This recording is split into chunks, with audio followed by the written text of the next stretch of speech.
Welcome to Evolve Through God. My name is Angela Goodman, and this episode with Michael King is so inspiring.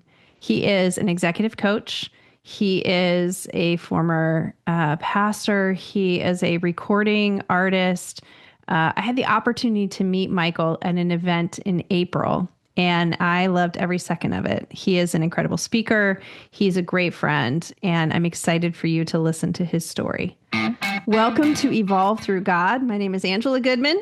I am your host of the show, and I am interested today in our guest. I'm going to say it like that today because I know a little bit about his story. We had the opportunity to meet at an event in Pennsylvania, and he got on the stage. He played the saxophone. He had a really great talk, which is amazing. If any of you listeners are looking to have somebody out on your stage, he's awesome. And so Michael King, welcome to the show. Most people refer me as Your Majesty or Sire. I'm messing with you. But I'll take the amazing Michael King today. Thanks for having me, Angela. It's awesome to be with you. Yeah, you're welcome. It's great to have you here. And the name is appropriate. The name is appropriate. You know, I was given it at birth. I was named after my father, so officially I'm Michael King Jr. Okay. But I'll take it. You know, like it's taken me a while to live into it, but I'm working on it. You know. Yeah. Well, I appreciate that. I usually start the show with a guest talking about kind of how they first came to know God, right, and their relationship with God. And you and I were having a conversation in a bar. And talking about kind of your background, and you are a recording artist, you are an executive leadership coach, you have worn a lot of hats in your life. And I would love to offer you up the opportunity where you want to start in your relationship with God. Oh man, you always start with the hard stuff. Mm-hmm. But let's go. You know, for me, you know, I always knew that there was something bigger, and I knew that there was a creator of the universe. And I had people around me, even at a very young age, that when you look at my childhood, when you look at just the trajectory of what I call like the miraculous story of redemption for me, is that I know without a shadow of a doubt that God was pursuing me way before I even knew that he was a thing. You know, going all the way back, like, so there was my grandmother who was kind of watching over me a little bit as my caretaker. She knew that my family dynamics were incredibly abusive and just messed up as a kid, and helped enroll me in parochial school. So I went to this Lutheran school when I was in grade school, and at least the construct and the information was there for me to be able to kind of wrap my head around that. That there's a God of the universe that knows me, that loves me, and wants to pursue me. Mm-hmm. Like, so I knew that type of thing early on. I didn't come into like what I call like a working relationship of faith until later in my senior year of high school. I was dating the children's pastor's daughter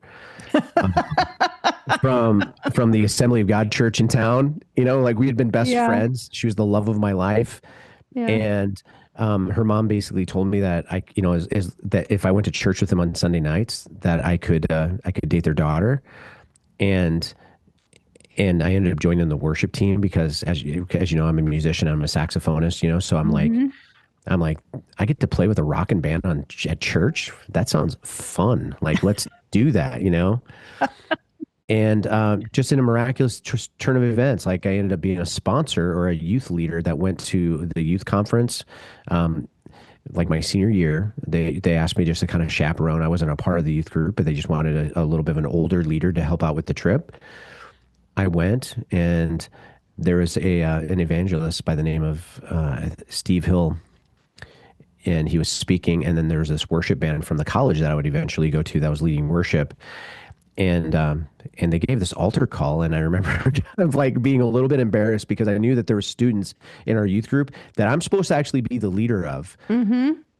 And I'm like in this balcony of this huge mega church, and it was just without unquestionable response. Like as soon as Steve was like, "Hey, is there anybody here that really just wants to make sure that they're giving their lives over to Jesus today?" I was like, "Yep, sign me up. Let's go." And I went and I ran down straight to the altar.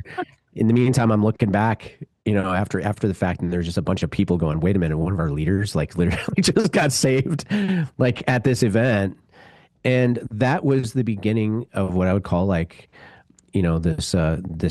this beginning of this glorious transformational emergency mess that would become my life, and nothing So was ever that the was same the again. first time you made the choice effectively for yourself in Yeah, I that mean, I moment. wasn't denying. It Yeah. wasn't like I was Yeah. aware of God, Yeah.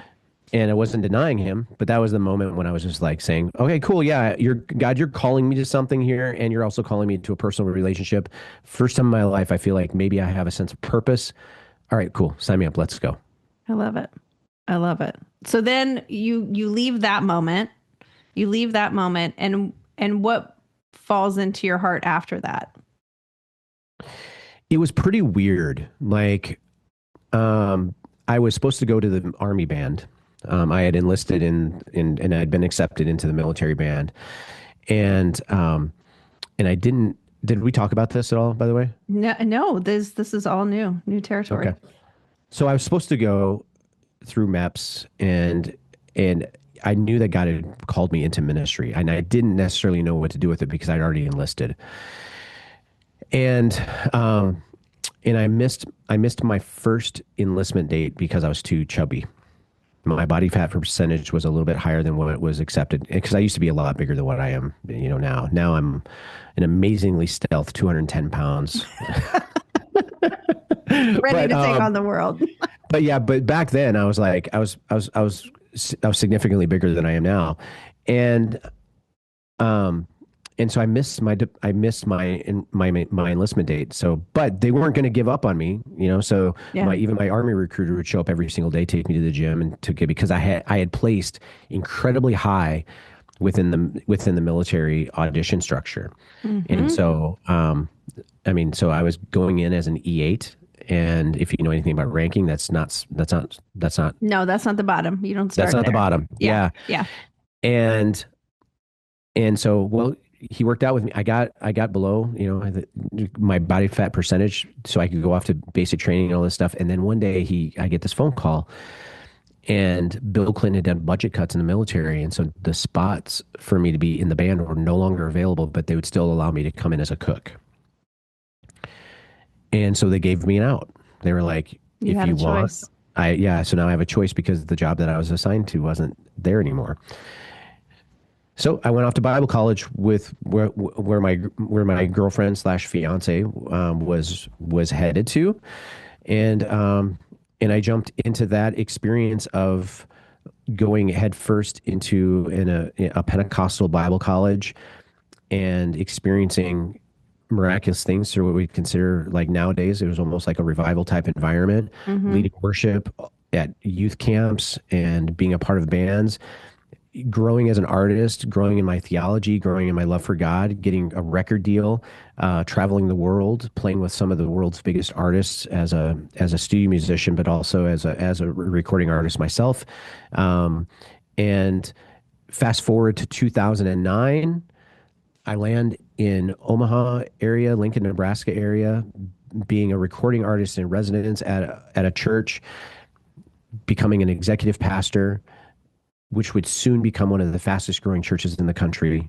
And I'm the guy that is behind the visible brand of the church. I'm the Mm-hmm. guy that was behind the music brand of the church, but Mm-hmm. I'm also the guy that's behind all their systems and strategy structure. So my stage quickly shifted from being this worship guy, this music guy that was on the stage leading people in worship, to now I'm speaking on stages on how to break the church growth code in America and how we took a church from 300 to 3,000 in Yeah. Nebraska. Yeah.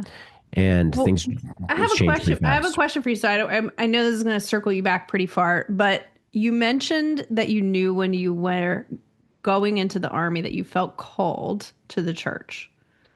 How do you know? What did that feel like for you in that moment? It wasn't, I didn't know that there was this thing of like a called, like, I didn't know that there's this thing of a music pastor type of thing. I didn't Okay. know that. I Mm-hmm. had no idea that people would actually hire somebody to do music within the constructs of the church. Okay. But in that moment, when I saw this, it was the first time that I actually saw like a legitimate, really, really good, locked in professional worship band. Mm-hmm. I was like, I think I can see myself in that. Like, have you ever been in those rooms to where it's like you're hearing somebody speak or you're hearing somebody do whatever it is, or maybe you see somebody doing something and you go, I'm supposed to be doing that. Mm-hmm. And so it was between that moment and I think it was maybe a couple months before I was at a Michael W. Smith concert with the youth group and I saw him the first time that I've ever actually seen a contemporary Christian music concert ever. And I'm like going, I am supposed to be doing that. That's what I'm supposed to be doing. And it wasn't about the stage. It wasn't about anything like that. It was more about how people were feeling. Like it was more about like how I was feeling in that Mm-hmm. moment. Mm-hmm. And I wanted to go, okay, cool. Like this is such a powerful thing. I want to make sure people feel this when they're around me. Yeah. Yeah. I think it's so important. The reason why I go back to that is because, there's going to be people listening to the show that are like, how do I know I was called to do something, right? How do I understand what that looks like? I'm Yeah, new that's a in my great faith, question. new in my walk, whatever. Like, how do I really know what that feels like? So I think that's awesome. Like, that's such a great reference. And I don't know that I've had anybody really say, like, I could see myself actively in that role. Yeah, Yeah. absolutely. I think whenever you feel called for something, it's because God is revealing to you of how you can see yourself in the middle of the story. And that's where it was like, and for me, I'm an 8 on the Enneagram. I used to be a 1 at times, but here's the thing is that for me, it's like if I have a vision for what I could become or what I'm a part of, I can reverse engineer that thing like math. You know what I Hmm. mean? I'm like, Yeah. I can figure that thing out. And so as soon as I was like, okay, I can see myself in the middle of that story, I'm in. Let's go. Yeah. Let's figure it out. Yeah. So when you get to Omaha, and I think we skipped a part of the story. We skipped a part of the story where you had to rely on your faith a little bit. So I want to go back a little bit backwards in time and offer up how you ended up in Omaha because I do know that part of the story and I think it's important to not gloss over that. Yeah, well, I mean, this was not where we were supposed to land. Mm-hmm. You know, we were looking at a lot of different opportunities, and I'd applied for jobs elsewhere, and it wasn't we weren't leaving where we were at in Minnesota because we were unhappy. In fact, the church that we were part of, I feel like it was contextually a pretty miraculous story. Mm-hmm. Um, we were in a town of like maybe 2,500 people, and like our church had become really well known for the worship culture and for kids ministry. And so we were a part of a church that was like around 1,200 people in a town of 2,500. And so it was it was ridiculously cool, but it was a family dynamic church. We were the only ones at that church that didn't have the last name of the lead pastor. And so we knew that like the legacy play, that wasn't home for us long term. Like it just eventually there would be somebody come up that would be that would have a little bit of a bigger impact in that community.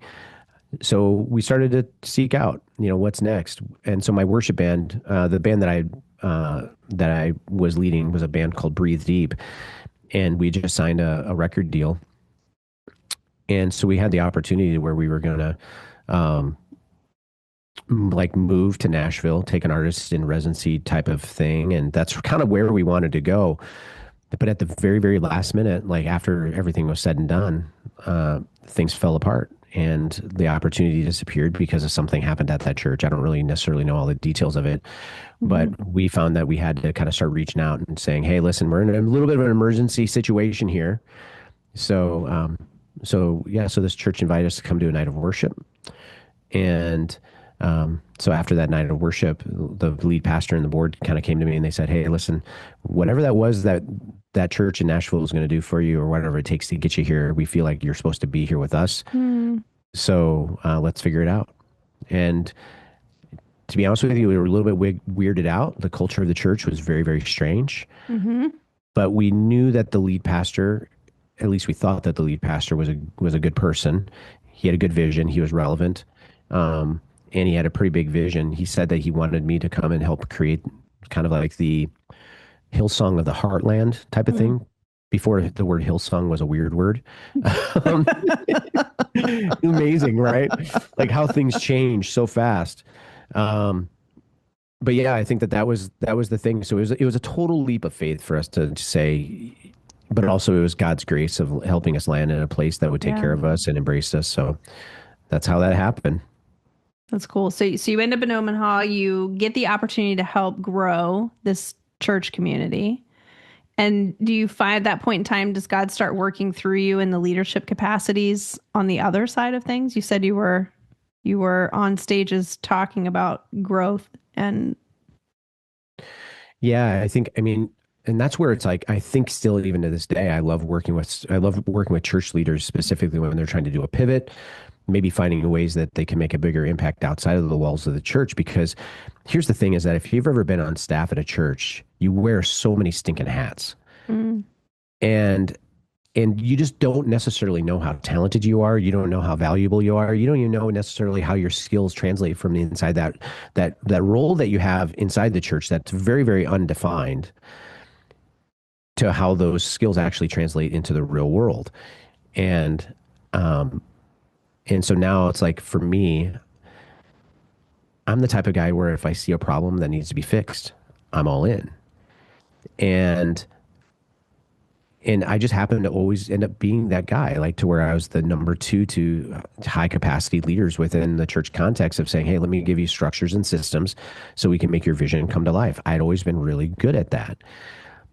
At the time, I didn't have any education that would justify me feeling that way, but that was hmm always been a very natural thing for me. hmm And so, yeah, so I stepped in and the next thing you know, because of the success that we were having at a church, as a church, I was getting reached out to globally from churches saying, hey, listen, like we need to have somebody as kind of like a systems architect like you. Can you come and work with us? Can you help us get our welcome systems, our discipleship systems, our leadership pipeline? Can you help us dial it in like you did at your church? And um, so I decided that, okay, this is a blinker. Like Yeah. maybe I am left brain. Maybe I'm a little bit left brain and right brain. Maybe I'm both. Maybe I'm a complex creature, you know?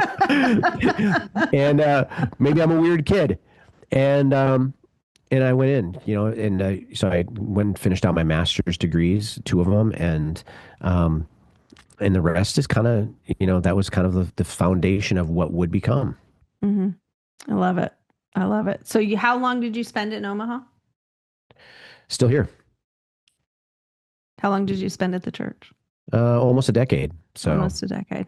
yeah, so Wow. well, almost 9 years actually. So I was there went there in 2009, and by 2012, we had, I think, quadrupled in size. Wow. So it was a rocket ship. Yeah. And I learned so much about that too, especially back then. Number one is that whoever tells the best story always wins, you know? hmm And you hear that said in the context of business all the time. But for me, our church did a great job of making sure that we never took the glory upon ourselves. Like there were miraculous things that were happening within the life of the church, and we really, really told those stories really well hmm and made sure that God got the glory on it. But what was happening almost unintentionally, because we wanted to make sure that our storytelling culture and our music culture, creative culture was on point, is that it just became attractional. Like people couldn't stay away. It was absolute pandemonium and exciting and electric. That's awesome. That's awesome. So what ended up bringing that a part of your life to closure? Where did you start to feel the pull to leave there? Um, I think a couple different things. Number one is, um, I think the leadership dynamic within the church and some of the culture things, I had felt for a long time that even though like all those things were going incredibly well, there was just something within me saying, you're not supposed to be here. This is not a good fit. Mm, And there's some things going on that don't necessarily align with who you are. And so I failed. I did not stop and listen to my gut. I kept pushing through because I didn't know what else I could do. hmm And I ended up leading myself to burnout. I ended up leading myself to compromise. I ended up leading myself to to spaces that I just lost myself in the middle of it all because 100 hours a week, nonstop drive, and being under emotional, psychological, and spiritually manipulative environments, they led Mm. me to go, you know what? I don't care about life at all anymore. Like I Mm. went to a dark space. And so when I finally threw in the towel, I threw in the towel because I was done. Yeah. I didn't necessarily know what I was going to do. Um, I just knew that I had the opportunity to continue to stay on. Like, I wasn't asked to leave or anything like that. Mm-hmm. But when I threw in the towel, I was literally like, okay, this is it. I don't know what tomorrow looks like. All I know is that the pain of staying here is now too much. I'm out. So at that point in time, you didn't have kind of the next steps. You just literally said, I'll figure it I out. I'll figure it out. Like all I know is that I needed to know who I was again. And Mm-hmm. there was so many different blinker moments to where I felt like I lost myself in the middle of it, even though on the outside it was like this shiny, happy people type of environment.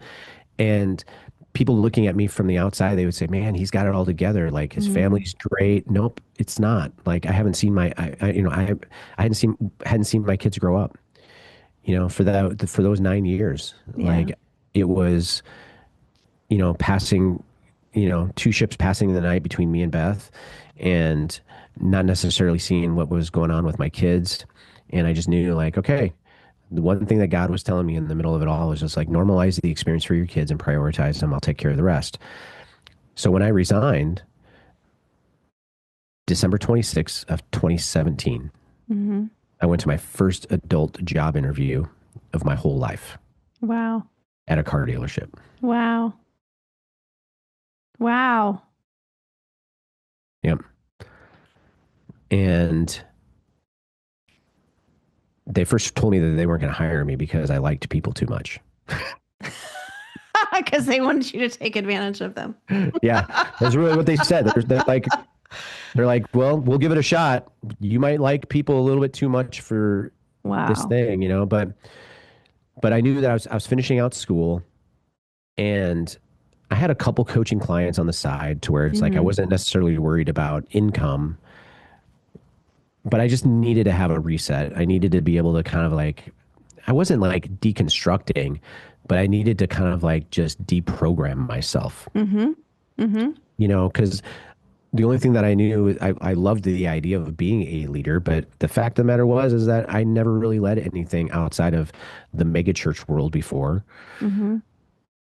And there's plenty of opportunities that were like that were on the books that were coming up. But for this moment here, I didn't necessarily know. I knew that I needed to make sure that I survived. Um, and that was my goal. So how did you those first steps? So I'm assuming that you started the job. They offered you the job at the car dealership. Hmm. Okay. So how long were you between the church and the car dealership? Any time at all? No. Pretty much one straight to the other. So Yep. how did you navigate finding yourself again? Um, so first and foremost, to anybody who's actually listening, if you've ever been involved in leadership in a church and things end in not a great way, especially in the mega church, the exit is disastrous. Mm-hmm. And I get it. Like, and I'm not like, this is just what I experienced. It's not Right. like there's nothing to debate here. Like what I experienced on the way out. Yeah, it's your experience. Yeah. Mm-hmm. What I experienced on the way out was we went from having a job with a paycheck, with benefits, and we were surrounded by thousands of people who loved us, who adored us, who took care of us, who called us friends. And within a moment, it's all gone. Mm-hmm. No friends. In That's fact, hard. we're now outsiders. We're now enemies. Mm-hmm. We are being publicly shamed and we're being publicly humiliated in front of thousands of people. And in the middle of it, like you think about how are we going to survive, not necessarily about what's next.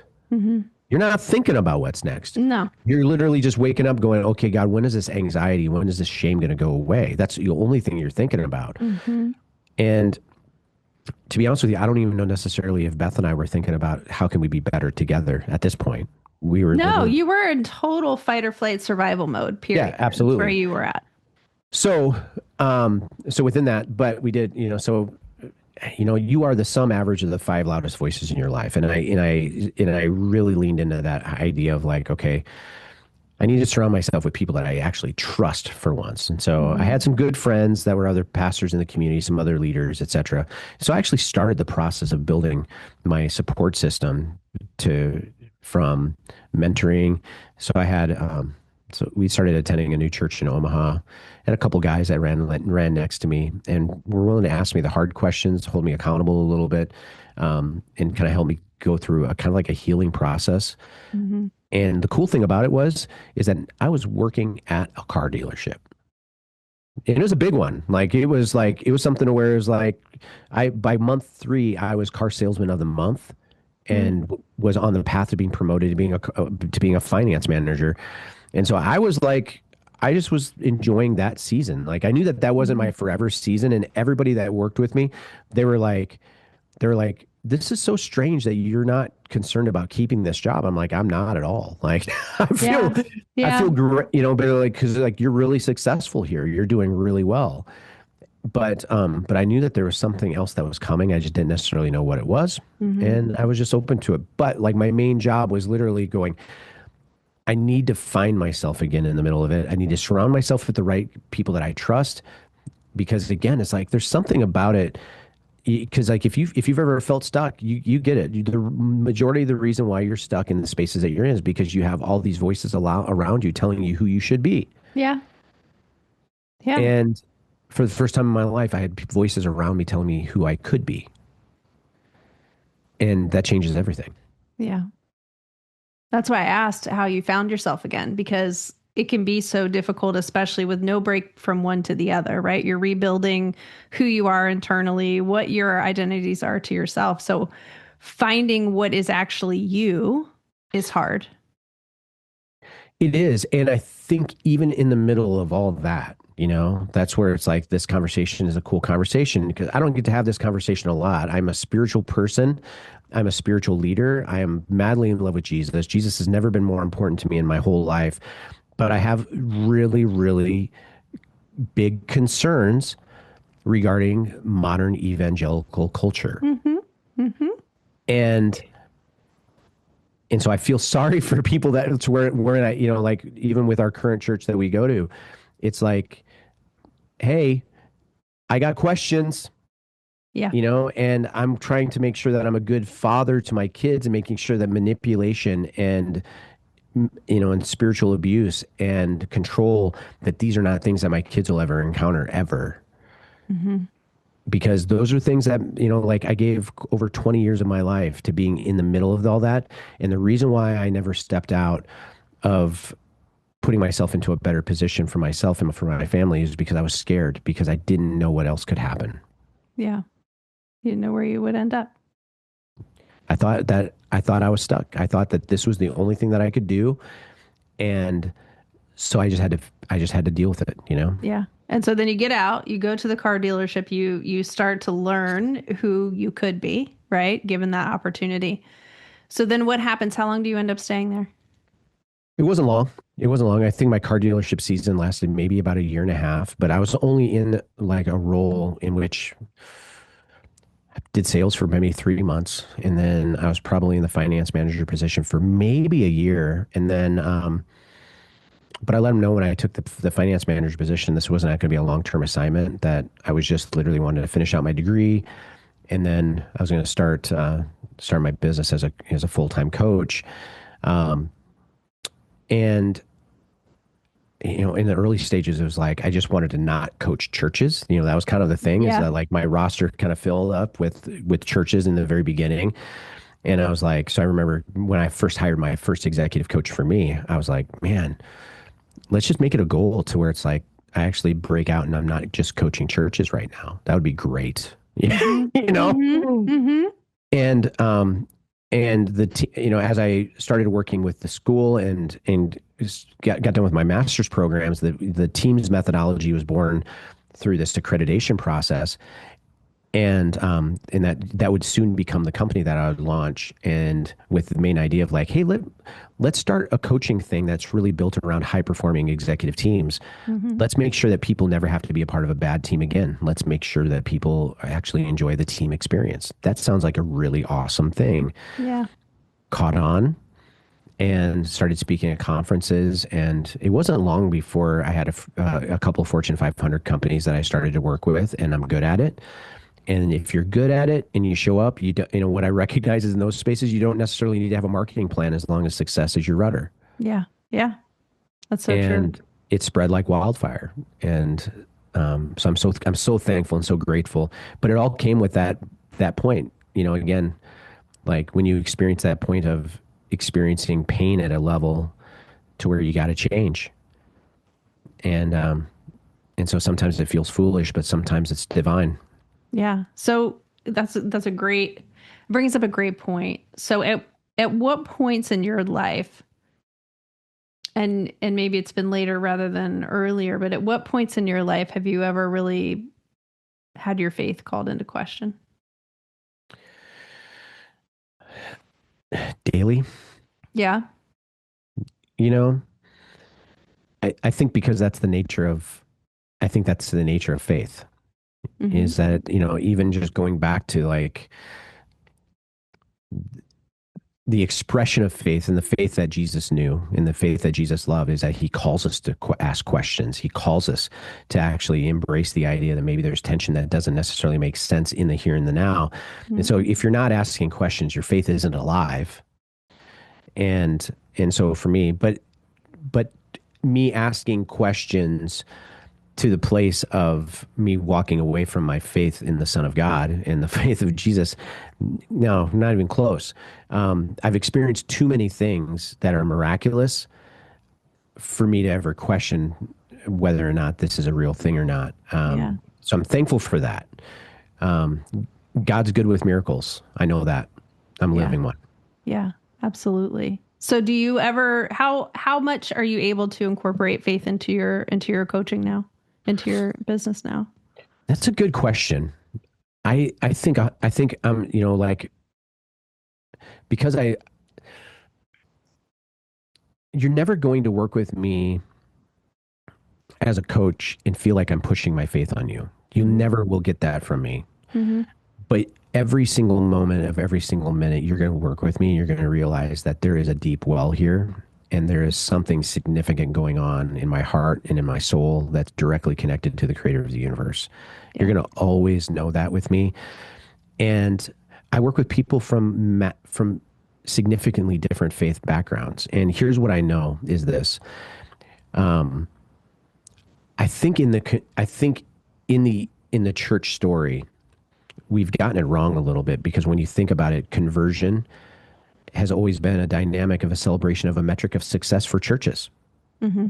You think about the evangelical model of the church, and it's just like every single year that Easter turns around, like we measured success on how many people came to our church services, how many people got baptized, and how many people raised their hand and said they accepted Jesus, right? And while those things can be kind of cool for the sake of like, what is God doing here in the moment? Mm-hmm. That cannot be your motivation. Like Right. it can't, Right. it's not my motivation. Like my thing is that scripture clearly tells us this thing. It says, ask and you shall find, knock and the doors shall be opened. And, Mm-hmm. and I think that there's this majestic thing that happens, and a divine thing that happens through the idea of curiosity and through exploration. And so for example, one of my clients, she's Hindu. Mm-hmm. Okay. She lives in the Czech Republic, and she is a glorious person. She is fascinating. And she's shutting down her whole business so she can go off to a Buddhist retreat Love it. for a whole month. Love it. So she can just quiet out the noise in her life. Mm-hmm. I would be doing her a massive disservice if I was like, hey, you got to pause that You can't, like, Don't do what you feel called to do right now. don't do that thing because it doesn't necessarily align with my Christian worldview per se. Yeah, yeah, yeah. Because here's the thing is that I have to trust that God is powerful. I have to trust that he loves us enough to find us. Mm-hmm. And some people's journey to be able to find God is significantly different than the way that I found God, of running Mm-hmm. from and I just have to be able to be concerned of, like, how is Michael going to show up today to be able to serve the world and be able to love people where they're at. That's the Yeah. only thing I care about. Yeah. And anyway, I hope that answered some of your question. Yeah, no, I think it's great. And I know we're coming up on time. I love the idea of you having the runway to work with people from a not religious perspective, right? Even though you spent so much time very deep in religion and leadership for religion. So I think it's beautiful that you are able to find a way to navigate those conversations that are about God, but not about religion. It's been I think it's I hope everybody has an opportunity to be able to face those questions and to be able to allow their identity to come to life in the middle of it all. Mm-hmm. There's way too many. There's Which, by the way, I have 15 more minutes, just to let you Oh, know. okay. Okay, great. By 3:45, rudely just canceled on me just now. No, I have 30 times left. So my assistant just pinged me. But no, I think a lot of times we show up in spaces because we're told this is how you have to be. So if you show up in the right places, you wear the right clothes, you say the right words, then that's how it all comes together. Mm-hmm. And I just think that we're built for something greater than that. And I think sometimes the reason why we never find ourselves is because we don't necessarily know what the first step is, and it feels incredibly scary because sometimes the version of us doesn't fit the right context. Does that make sense? Yeah. So let's talk a little bit about that since we've got some time. I know a lot of the work that you do today is surrounding identity, right? And helping leaders to show up as the most true version of themselves. What do you think is the biggest challenge for the people that you coach in even just opening their awareness to what could be for them? The greatest challenge? Yeah. Yeah. I mean, look, we coach similar types of people, right? And not everybody even recognizes that they're disconnected from who they were created to be. So how do you help people open their awareness to be able to see that? I allow them to suffer. I'm just messing with you. That's not true. You're on your own, kid. Good luck. You can let them suffer. Go on. Let them suffer. Cheers. When they get tired of suffering, they'll be right back. Well, here's the thing: is that in the spaces that kind of where we overlap is that Mhm. again, like, it takes a while to find out what isn't on somebody's highlight reel that they want to put on Facebook. Mhm.